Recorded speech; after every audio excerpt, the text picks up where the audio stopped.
Islam, persatuan Islam, persatuan Islam, persatuan Islam, persatuan Islam.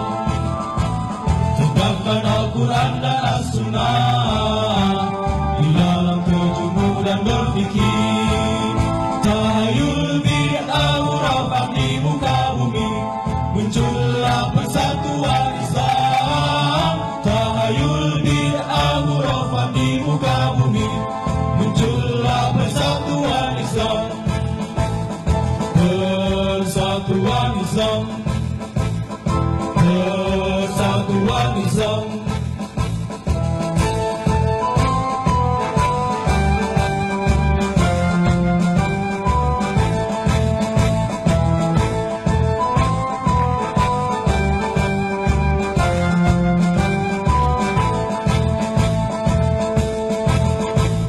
Persatuan Islam, persatuan Islam, persatuan Islam, persatuan Islam, persatuan Islam, persatuan Islam. Hidupkan, hidupkan persatuan Islam, tegakkan Al-Quran dan As-Sunnah, lanjutkan perjuangan Rasul. Alhamdulillah wa syukru ala ni'amillah. Syahadu an la ilaha illallah wahdahu la syarikalah. Wa syahadu anna Muhammadan abduhu wa rasuluh, amma ba'du. Pemirsa Persi TV yang dirahmati Allah Subhanahu wa taala, alhamdulillah pada kali ini kita dapat dipertemukan kembali dalam acara Ramadan kita. Tak lupa ucapan terima kasih teriring doa jazakumullahu khairan katsiran kepada pesantren Persis Putri Bangil yang telah memberikan dorongan serta memfasilitasi untuk terselenggaranya acara ini. Pemirsa yang dirahmati Allah Subhanahu wa taala, pada kesempatan kali ini kita akan membicarakan atau akan berbincang-bincang tentang suatu masalah yang sudah biasa dilaksanakan di kita semua, yakni pada setiap tahun, wabil khusus setelah melaksanakan salat Idul Fitri atau pada hari Idul Fitri. Kita senantiasa melaksanakan bermaaf-maafan pada hari Idul Fitri itu. Nah, tentu apakah yang menjadi hukumnya tentang bermaaf-maafan pada hari raya Idul Fitri? Nah, alhamdulillah pada kesempatan kali ini telah hadir di hadapan kita Al-Ustaz Kiai Haji Fatahillah LCMA, beliau yang akan memaparkan dan akan menjawab nanti seputar masalah tersebut. Maka tentu Ustaz, untuk mempersingkat waktu, kiranya Ustaz dapat membahas atau kita ajukan terlebih dahulu Ustaz, ini suatu atau sebuah pertanyaan. Nah, ini tentang masalah yang tadi bermaaf-maafan di hari raya Idul Fitri. Itu sebenarnya apa yang menjadi landasannya dan bagaimana sebetulnya hukumnya Ustaz? Ini persilakan Ustaz. Innal hamdalillah nahmaduhu wa nasta'inuhu wa nastaghfiruh wa na'udzu billahi min syururi anfusina wa min sayyiati a'malina may yahdihillahu fala mudilla lahu wa may yudlil fala hadiyalah. Amma ba'd. Berbicara tentang kita sebut tradisi Ustaz ya. Ya, tradisi memaafkan setelah salat Idul Fitri ya, yang barangkali mungkin diadakan setelah salat tersebut dengan cara berkeliling atau bahkan mungkin menunggu sepekan atau 2 pekan di bulan Syawal, lalu kemudian diadakan acara khusus entah di masjid barangkali antar takmir dengan jamaah atau barangkali keluarga dengan keluarga atau sesama alumni misalnya dari lembaga tertentu. Nah, ini memang mau tidak mau kita harus lihat runtut ke belakang agar kita bisa memahami apakah tradisi yang berkembang di masyarakat ini sudah ada di masa Rasulullah atau kemudian sesuatu yang kemudian muncul belakangan. Gitu. Nah, di sini kalau kita runtut ke belakang, ya mungkin di masa penjajahan Belanda abad ke-18 itu sebenarnya sudah ada tradisi sowan, tradisi sungkem kalau di Jawa itu ya, yang kemudian tradisi ini meskipun awalnya kecil-kecilan, artinya anak yang barangkali ada di luar kota datang ya di masa itu, lalu kemudian sungkem kepada orang tuanya, santri barangkali yang ketemu dengan kiainya sungkem lalu cium tangan gitu ya. Artinya hal seperti ini, silaturahmi seperti ini itu ada di masa itu. Bahkan kalau kita cek seluruh dunia, tradisi silaturahmi ini ada juga gitu. Di Saudi, di Turki itu para pemuda meletakkan dahinya di tangan orang yang lebih tua. Nah, itu. Nah, rupanya di Nusantara di masa penjajahan Belanda itu pernah diformalisasikan gitu ya, diformalkan terutama ketika ada pemimpin dari Kesultanan Solo yang bernama Kanjeng Gusti Pangeran Adipati Arya Mangkunegara pertama ya. Kurang lebih sekitar tahun 1725, abad ke-18 itu. Yang melihat kalau kemudian tentaranya dan seterusnya berkunjung satu persatu, ini kan butuh waktu lama Ustaz. Makanya kemudian sudah dikumpulkan saja di istana, lalu kemudian sungkem rame-rame. Nah itu. Nah ini jadi yang laki-laki dengan sultan, kemudian yang perempuan dengan istrinya, permaisurinya. Nah itu awal yang kemudian memang tidak disebut dengan istilah tertentu. Kita kenal sekarang istilah halal bihalal. Iya. Nah, saat itu belum dikenal, tapi modelnya sama, yaitu apa? Minta maaf, sungkem. Nah, itu. Yang saat itu masih diberi nama dengan nama Jawa pisowanan, sowan. Nah itu, sowan, sungkem seperti itu. Yang kemudian ini menjadi tradisi ya karena dilakukan di wilayah kerajaan. Para sejarawan menyebutnya sebagai great tradition, tradisi besar. Karena apa? Lalu kemudian muncul little tradition untuk masyarakat yang kecil-kecil itu, sehingga kemudian mereka ikut serta. Karena apa? Ini menjadi kebiasaan di istana, lalu kemudian rakyatnya pun ikut seperti itu. Baru kemudian muncul istilah halal bihalal itu barangkali pertama kali ditulis dokumentasinya itu oleh majalah Suara Muhammadiyah. Ini yang menarik, itu tahun 20-an. Ini dulu Ustaz, mohon maaf nih. Ya. Sebetulnya halal bihalal itu secara mana itu apa Ustaz? Ya. Lalu apa nanti kaitan dengan bermaaf-maafan gitu kan? Baik, ini yang menarik nanti ketika masuk masa tahun 45 sampai tahun 50-an. Saat itu kita tahu ada pemberontakan PKI tahun 48. Nah itu. Yang kemudian terjadi antar tokoh-tokoh ini jadi saling membenci. Yang PKI dengan yang ini ya. Yang kemudian oleh Bung Karno saat itu dibuat wacana bagaimana kalau kemudian kita bikin silaturahmi rame-rame, kita islah. Nah itu. Kita baik-baikan. Karena apa? Kalau dendam-dendaman seperti ini tidak baik untuk perkembangan republik ini. Nah itu. Terus kemudian Bung Karno tanya kepada salah seorang kiai, kalau tidak salah Kiai Wahab Hasbullah, kita tahu Wahab Hasbullah saat itu ketua BBNU, kita katakan begitu ya. Lalu kemudian diminta apa acara yang paling pas? Kita bikin silaturahmi saja, Pak. Wah, istilah silaturahmi itu sesuatu yang biasa. Dari dulu juga begitu, zaman Rasulullah juga ada kan begitu. Sudah ada sebetulnya ya. Jadi kita bikin istilah baru, terma baru yang menarik. Gitu. Akhirnya kemudian kita bikin apa istilahnya ya? Ahdul halal bitori kotil halal. Nah itu. Nah gini. Jadi mengambil yang halal dengan cara yang halal juga.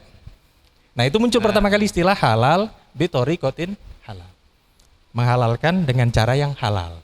Nah istilah ini memang belum dibakukan menjadi halal bihalal, tapi kemudian dipakai.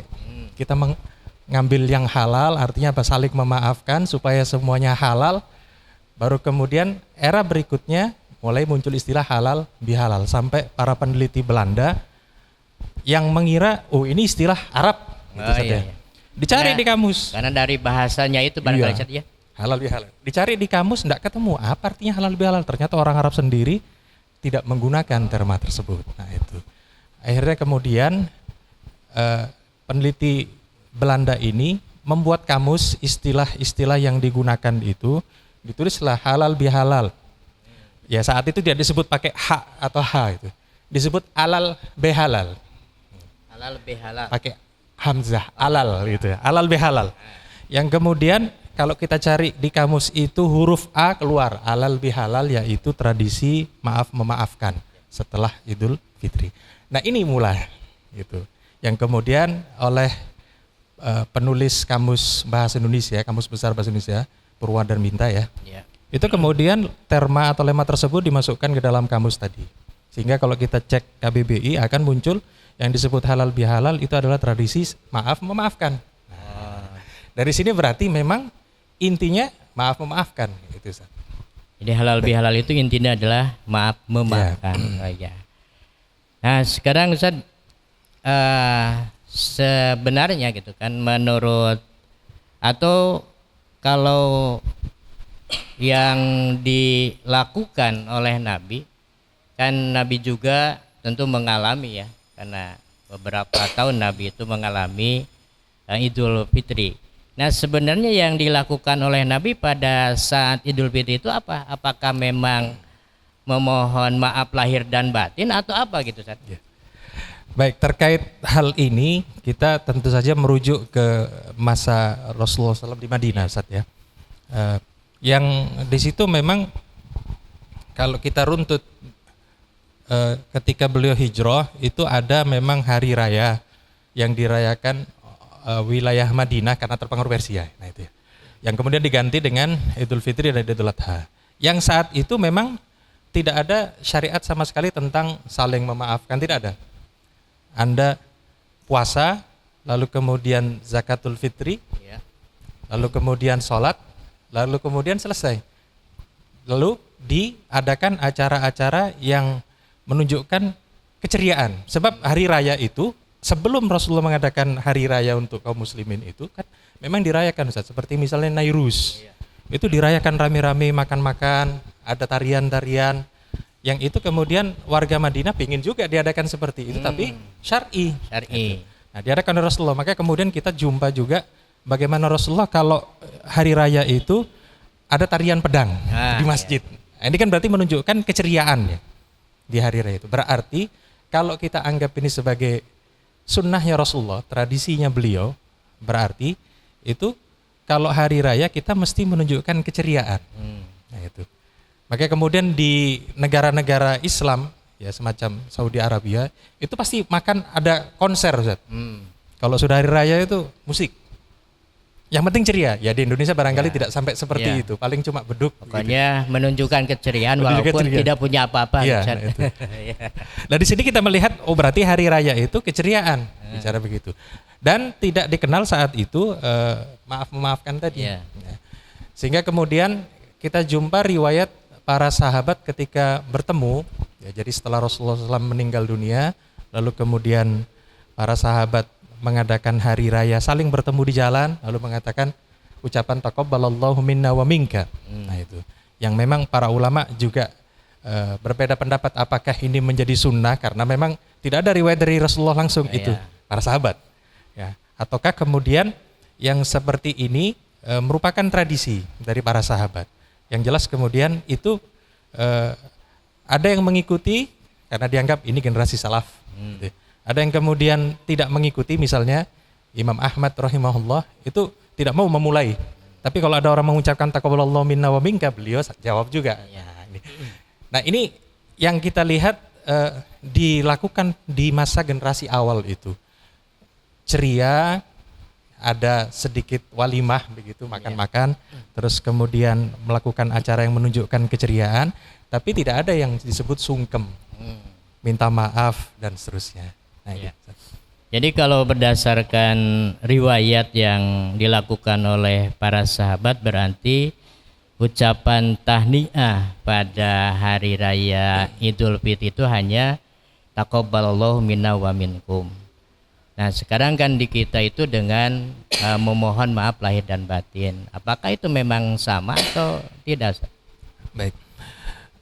Terkait masalah ini barangkali kita butuh sudut pandang yang cukup komprehensif. Yeah. Jadi kita melihat yang dicontohkan oleh Rasulullah itu sudut pandang ibadah. Dari segi begini, hari raya yang ditentukan oleh Rasulullah ini ibadah. Ya, ada sholat di situ, rangkaian puasa, zakat fitr dan seterusnya. Yang namanya ibadah tentu saja tauqifi, dalam artian tidak bisa kita ngarang-ngarang, tidak bisa kita buat-buat sendiri. Tapi di situ juga ada unsur kita katakan tradisi. Ya. Buktinya apa? Tarian pedang misalnya yang dilakukan oleh Habasyi di masjid itu tradisi mereka. Sehingga kemudian ada sisi-sisi yang memang saklek kaku, tauqifi. Tapi ada juga sisi-sisi yang memang tergantung budayanya. Seperti misalnya makanan apa yang biasa dihidangkan. Di Indonesia barangkali opor, ya. Nah, di Saudi barangkali kaak gitu. Di tempat lain ada lagi itu balfia misalnya kalau di Turki itu. Nah, yang seperti ini tentu saja kita akhirnya menggunakan kaidah-kaidah usuliyah yang biasa digunakan para ulama untuk menimbang ini ibadah atau ini adat kebiasaan. Sebab kita punya kaidah al-aslu fil asya al-ibaha. Ya, atau al-aslu fil muamalah ibaha atau al-aslu fil adat ibaha. Ya. Jadi urusan muamalah keduniaan termasuk juga adat istiadat, tradisi atau budaya setempat itu pada asalnya ibadah. Adapun ibaha diperbolehkan. Adapun ibadah al-aslu fil ibadah tahrim, diharamkan. Nah, itu. Oleh karena itu kemudian kita melihat apakah tradisi yang berkembang muncul dari mulai pisauanan lalu kemudian muncul halal bihalal ini murni tradisi saja sebagaimana opor ayam dengan atau sudah berubah menjadi ranah ibadah yang dikhususkan. Nah, ketika kemudian kita menganggap itu sebagai ranah ibadah, ya tentu saja tauqifi, tidak bisa kemudian kita mengadakan sesuatu yang baru. Tapi kalau itu masih sebatas tradisi, orang pakai sarung misalnya, pakai baju kuku ketika ini atau baju baru. Nah, yang seperti ini masih kita perbolehkan. Nah, itu sudut pandangnya, Ustaz. Ya. Dan satu lagi, Ustaz, terkait dengan saling bermaafan gitu kan, dan sudah jadi tradisi di kita itu, bahkan sebelumnya orang-orang yang di luar daerah suka pulang ke daerahnya dan pada saat itu mengadakan tadi bermaaf-maafan. Dan itu seringkali dibarengi dengan bersalam-salaman, Ustaz ini. Nah, apakah memang itu juga merupakan tradisi atau memang seharusnya begitu, Ustaz? Baik, terkait ini saya lihat ada dua masalah, Ustaz ya. Yang pertama tentang maaf-memaafkan, yang kedua tentang salaman. Jadi terkait tentang maaf-memaafkan, ya tentu saja memang ada ya memaafkan saudara kita yang kemudian berbuat kezaliman barangkali kepada kita, atau kita meminta maaf karena berbuat zalim, sebab ada riwayat juga yang menyebutkan bagaimana muslim itu ya sebelum meninggal dunia dia minta halal. Kalau memang ada madlamah, kalau memang ada kezaliman, dia harus minta halal dari saudaranya itu. Itu prinsip dasar ya, bahwa tidak diperkenankan muslim menzalimi muslim yang lain. Kalau ada kezaliman minta dihalalkan itu ya. Baik, itu dari satu sisi. Terus kemudian bicara tentang memaafkan atau minta maaf, ini juga secara prinsip ada memang dalam Islam itu. Dan tidak ditetapkan waktunya. Nah, itu tidak ditetapkan kaifiyahnya harus bagaimana, apakah harus cium tangan atau tidak ada sama sekali seperti itu. Yang kemudian kembali lagi ya. ini tradisi maaf memaafkan ketika kita sebut halal bihalal atau barangkali silaturahim itu, sungkem itu, apakah ini kemudian masih dalam tradisi atau kemudian sudah berubah menjadi pengkhususan hari?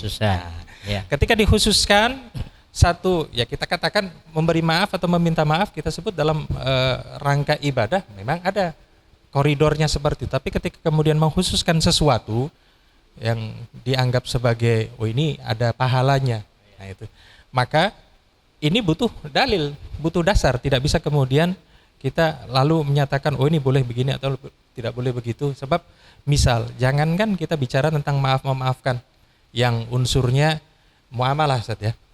Kalau kita misalnya bicara baca Al-Quran, ya, baca surah Al-Fatihah atau surah tertentu, tapi dikhususkan hari Senin saja misalnya, atau hari Jumat saja, ini juga jadi masalah. Iya. Nah, itu. Jadi pengkhususan yang pengkhususan jadi ini yang jadi masalah itu. Sebab apa?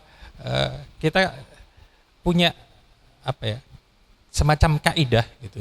Ketika kemudian ibadah yang masyru', yang memang dicontohkan oleh Rasulullah tanpa ada batasan waktu lalu dikhususkan dengan waktu tertentu, nah ini berarti ada penambahan. Penambahan apa? Penambahan syariat waktunya, taukidnya itu. Ya sama seperti sholat sunnah ya, yang mutlak barangkali kalau dalam salah satu itu dilakukan misal tahiyatul masjid. Ketika masuk, tapi dirancang saya pengen tahu tahiyatul masjidnya itu pas waktu duha. Tiap hari waktu duha saja. Nah yang seperti ini akhirnya berubah jadi masalah. Sebab apa? Kenapa ditetapkan waktunya? Betul, memang kita sepakat tahiyatul masjid ada syariatnya masyru'. Tapi ketika kemudian ditetapkan seperti itu, Anda menambahkan sesuatu yang baru. Nah, itu begitu juga tentang maaf memaafkan. Tidak ada batasan. Ada contohnya tidak ada batasan waktunya, tapi kemudian ketika ditetapkan di waktu tertentu, di acara tertentu, ya di Idul Fitri saja, bahkan entar saja kalau memang ketemu baru nanti saya minta maaf pas Idul Fitri saja. Nah, ini jadi penambahan baru, Ustaz. Penambahan baru. Nah, ini yang tidak ada contohnya. Ya baiklah, Ustaz, barangkali ini dari santri Pati ada yang mau bertanya tentang masalah ini, dipersilakan. Mumpung masih ada waktu. Ada?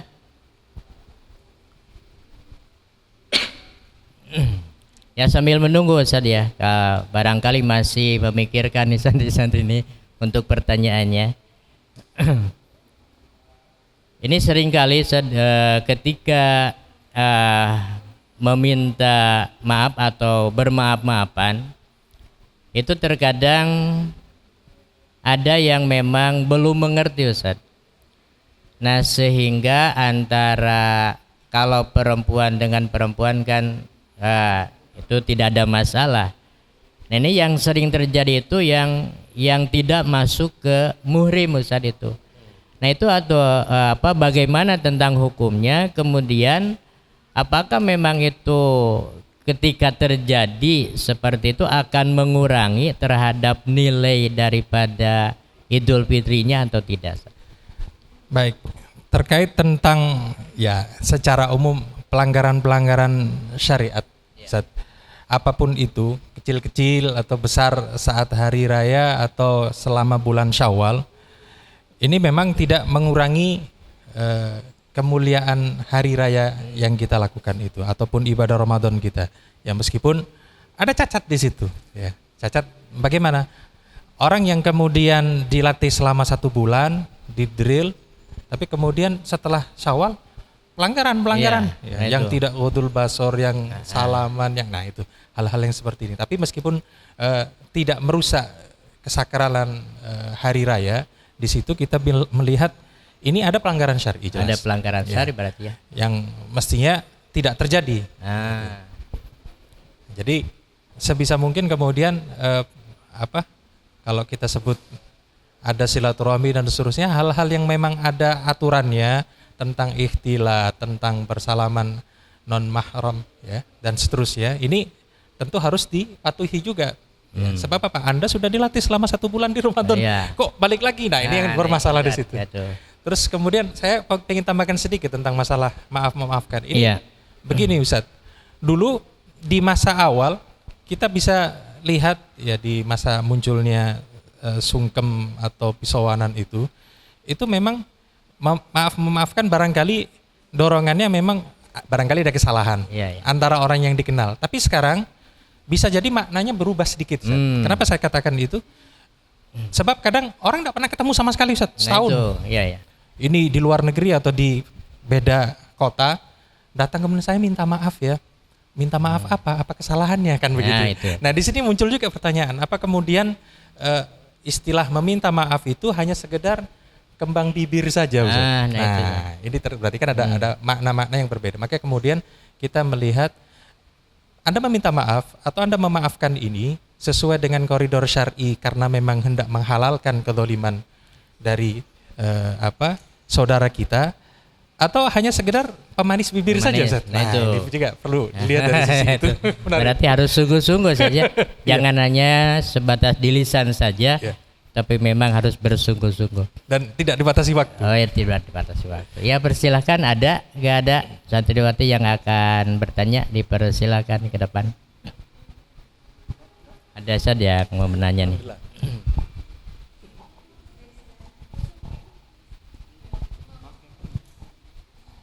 Assalamualaikum warahmatullahi wabarakatuh. Nama saya Sofia Nabila Kafa dari kelas 6A.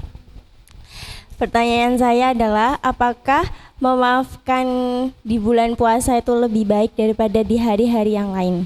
Sekian, syukron. Wassalamualaikum warahmatullahi wabarakatuh. Waalaikumsalam. Pertanyaannya sangat ringkas. Apakah hanya di bulan Ramadan saja saling bermaafan itu, atau memang boleh di luar bulan Ramadan?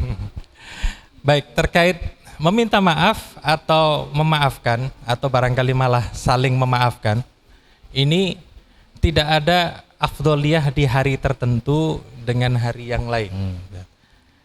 Sebab apa?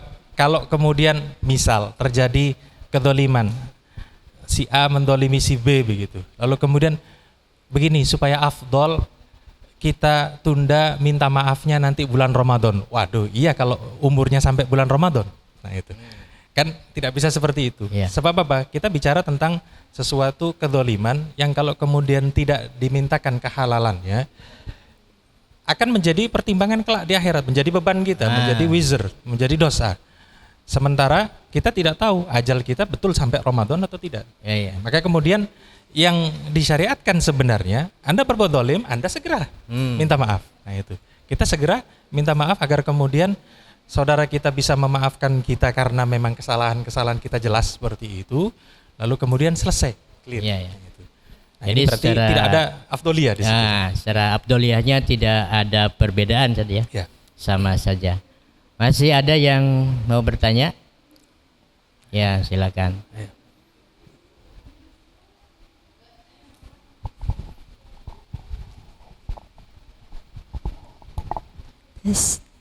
Assalamualaikum Ustadz, saya mau bertanya, nama saya Fitri Harisma dari Sidoarjo, asal Sidoarjo dari kelas 6. Begini Ustadz, jadi di setiap Idul Fitri saya sering sekali mendengar kata minal aidin wal faidin. Nah, apakah itu berbeda dengan taqabbalallahu minna wa minkum? Syukran Ustadz. Assalamualaikum warahmatullahi wabarakatuh. Ya Ustadz. Jadi perbedaan atau apakah sama ucapan tahniyah berarti saja antara minal aidin wal faidin dengan taqabbalallahu minna wa minkum, karena itu kelihatannya sama bahasa Arabnya gitu. Ya persilakan Ustaz. Baik, terkait ucapan minal aidin wal faizin, ya ini ada yang mengatakan itu tidak ada di dalam bahasa Arab, ada yang mengatakan begitu, tapi ternyata ada beberapa ikhwah asad itu Ustaz, di Timur Tengah itu, di Saudi, mendengar ucapan itu minal aidin wal faizin, rupanya diucapkan oleh bangsa Arab yang ada di wilayah Syam. Nah itu berarti ada juga ini rupanya yang mengucapkan minal aidin wal faizin, yang maknanya kalau kita sebut bukan kemudian kita saling memaafkan, tidak, ya sesuai dengan lafadz harfiahnya. Minal aidin dari orang yang kembali, wal faizin dan orang yang menang. Yang kemudian ada yang mencoba memberikan penjelasan sarah, justifikasi lah kita katakan begitu Ustaz ya, bahwa minal aidin itu merupakan doa agar kita setelah Ramadan itu dianggap sebagai orang yang kembali. Entah enggak tahu kembali dari mana ini. Ya. Wal faizin dan menang. Nah itu. Yang barangkali ditujukan sebagai doa gitu ya. Agar kemudian setelah itu menjadi orang yang baik atau menjadi orang yang menang, mampu mengalahkan hawa nafsu itu selama bulan Ramadan. Nah ini tentu saja awalnya tidak ada, Ustaz.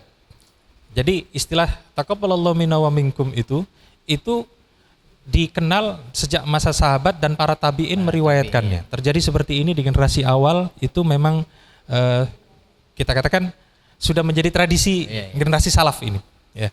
Lalu kemudian muncul macam-macam seperti ini, ya, minal aidin wa faizin, atau misalnya dalam bahasa Indonesia selamat Idul Fitri, mohon maaf lahir dan batin misalnya, atau sugeng riyadin, nah itu macam-macam. Ya. Di Turki itu juga ada bahasa-bahasa seperti itu juga. Yang ini kita melihat ucapan-ucapan yang sebenarnya punya makna doa, Ustaz. Ya. Tapi kembali kepada kemunculan sebuah tradisi. Nah, itu. Jadi minal aidin wal faizin ini muncul awalnya doa, lalu kemudian menjadi tradisi, bahkan mungkin kalau sekarang itu sudah kehilangan makna. Ditulis di status WhatsApp minal aidin wal faizin, entah apa artinya dia tidak paham, kan banyak sekedar menjadi itu. Sehingga kemudian apakah sama dengan yang disampaikan di generasi salaf taqabbalallahu minna wa minkum? Nah, ini kita lihat kalau di masa generasi salaf itu doa terkait tentang apa? Ibadah mereka. Ibadah. Ya.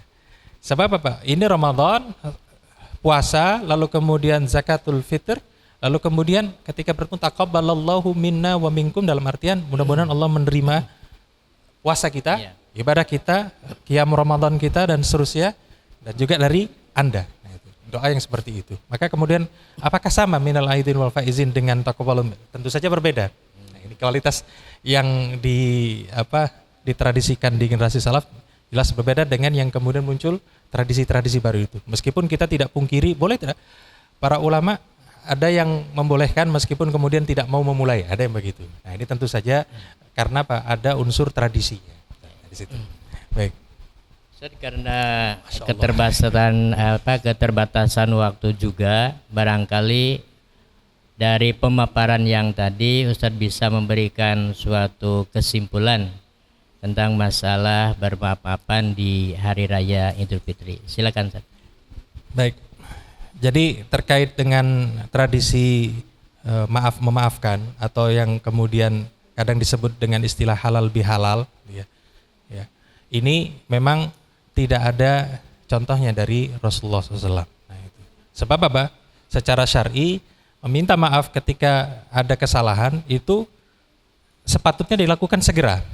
Tidak menunda sampai waktu tertentu atau mengkhususkan hari tertentu untuk meminta maaf atau memberi maaf kepada orang lain. Dan itu dilakukan oleh para sahabat, generasi sahabat. Kalau kemudian terjadi kesalahan, itu langsung memang minta maaf lalu kemudian dimaafkan seperti ini. Ini yang paling penting dari maaf memaafkan. Terus kemudian memang kesimpulan yang kedua, istilah halal bihalal sendiri memang tidak ada khazanahnya dalam bahasa Arab. Nah itu hanya memang istilah ini muncul dari kaum muslimin yang ada di Nusantara, yang kemudian saya lihat dulunya hanya di Indonesia saja, Ustaz. Sekarang Brunei, Malaysia, ya, atau Singapura itu juga mulai menggunakan istilah halal bihalal ini. Nah, jadi tidak kemudian anggap ini sakral harus dilakukan, tidak. Nah, itu. Karena apa? Itu tradisi saja. Ya, demikianlah pemirsa Persi TV yang dirahmati Allah Subhanahu wa taala. Mudah-mudahan apa yang telah kita bicarakan tadi dapat bermanfaat bagi kita semua dan mudah-mudahan juga dapat menjadi pegangan bagi kita semua. Namun sebelumnya barangkali saya mohon kepada santri untuk jangan lupa apa? Like, komen, satu kali lagi. Jangan lupa untuk Subscribe.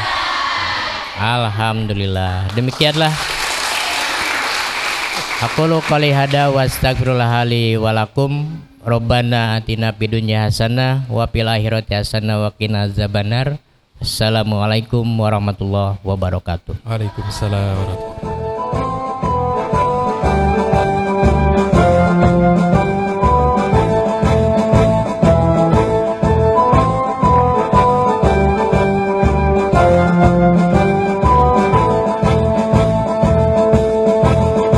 Persatuan Islam, persatuan Islam, persatuan Islam, persatuan Islam, persatuan Islam, persatuan Islam. Hidupkan, hidupkan persatuan Islam, tegakkan Al-Quran dan As-Sunnah, lanjutkan perjuangan Rasulullah demi tegaknya syariat Islam, lanjutkan perjuangan Rasulullah demi tegaknya syariat Islam. Syariat Islam, syariat Islam, persatuan